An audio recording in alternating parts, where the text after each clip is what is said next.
4 months ago, the trailer for Happy Gilmore 2 was released, and I made a video talking about what constitutes a good sequel. I'll link it below so you can check it out. In short, I talk about the 6 things every sequel must do to be successful.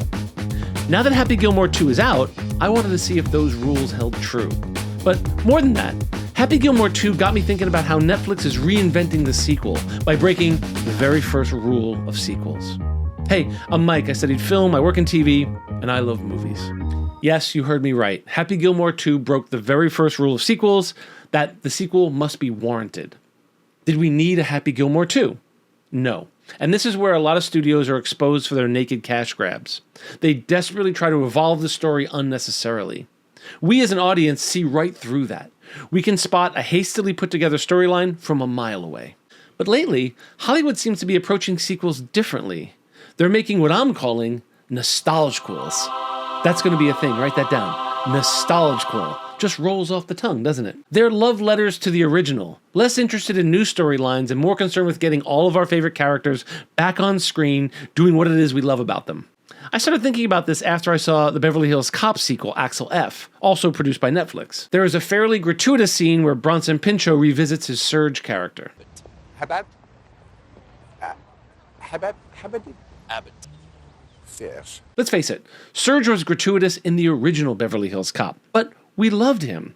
So, rather than direct a storyline off course to include him, they just gave him a cameo. Same with Beetlejuice. Most of the characters return or are at least mentioned so that we're reminded what we love about them in the first place. And Happy Gilmore 2 is loaded with cameos. I counted nearly 70 between the professional golfers, actors, musicians, and social media influencers that appeared on screen. Adam Sandler even put his 3 daughters and his wife on screen to round it out. By eschewing the first cardinal rule of sequels, is it necessary, filmmakers are now free to make these free-for-all, anything-goes nostalgia fests. Nostalg-quels. Happy Gilmore 2 isn't just a nostalgia fest for the cast and crew, though. It seems to have invited anyone who loved the original into the fold to be a part of the Gilmore canon. The film is more family reunion than it is sequel. A family reunion where old stories are rehashed and laughed at, and new memories are made. As for the rest of the rules, I'll go through them quickly, but spoiler alert, it checks all the other boxes. Rule 2, same but different. Yes, definitely, Happy Gilmore 2 is the same but different. Happy is still a great, yet unorthodox golfer. Rule 3, extend the character arcs. Absolutely. In 2, we see Happy in a bad place. He's in the skids, having given up golf after a tragic golf accident that killed his wife. Also, we find Shooter McGavin in a mental institution, having lost to Happy all those years ago. So yeah, we get character progression. Rule 4. The characters are the franchise. Oh yeah, we see Happy reunite with Shooter McGavin and most of the original cast from not just the OG Happy Gilmore, but we get Steve Buscemi from Billy Madison and Big Daddy. It's like a party at the Happy Madison production offices. Happy Gilmore 2 seems to understand this rule really, really well. Rule 5. Sequels must maintain the mythos of the original. What's the one thing we can count on? That Gilmore can drive the ball further than anyone in the game. In 2, Happy still has his superpower. He's just a little rusty. And Rule 6. The sequel is only as good as the villain. In the original, our villain is Shooter McGavin, and he's back, this time, on Happy's side. The main villain is the owner of a new league, played by Benny Safdie, director of Uncut Gems, also starring Sandler, and the upcoming The Smashing Machine starring The Rock. Additionally, we get Maxi Golf star golfer, played by Haley Joel Osment to hate on. So, bonus, 2 villains for the price of 1. So yes, Happy Gilmore 2 abides by all the other rules of sequels. I know it's getting mixed reviews, but as a fan of the original, I quite liked Happy Gilmore 2.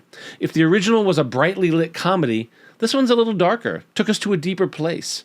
The relationship Happy has with his kids was touching and moved the story along naturally. Happy's family encourages him to get sober and inspire him to be the great golfer they know he can be. It's as much a story about believing in others, believing in yourself, and supporting your family as it is a silly golf movie. And it is a silly golf movie at its core. But that's what we love about it. I applaud the filmmakers for widening the berth on Happy Gilmore and inviting us into his world and not just cheesing it up with too many silly gags. Noticeably absent is Tiger Woods, arguably one of the greatest golfers in modern history. I'm told it was a political decision. Woods is dating Trump's niece and Sandler is a notable lefty. If that's true, that makes me sad.